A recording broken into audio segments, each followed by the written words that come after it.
Entonces pensamos, habrá muchísima gente que está haciendo fotos con su móvil, con su cámara. Esas fotos, ¿qué será de ellas? ¿Por qué no hacemos un llamamiento y recogemos todas esas fotos y luego las mostramos? Primero, ¿dónde? En la web de la Autoridad Portuaria, valenciaport.com. Y luego podemos pensar en una exposición. Quizá nos lleguen bastantes como para poder hacer una exposición. Pero bueno, de momento vamos a empezar mostrándolas en la web. ¿Y qué ha ocurrido? Que en pocos meses nos llegaron 1.900 fotografías.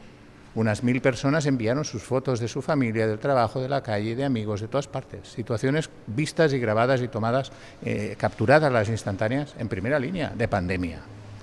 Nos llegaron tantas que nos hizo falta un grupo de fotógrafos profesionales para que de ese paquete, de ese mundo de fotografías, seleccionara 200.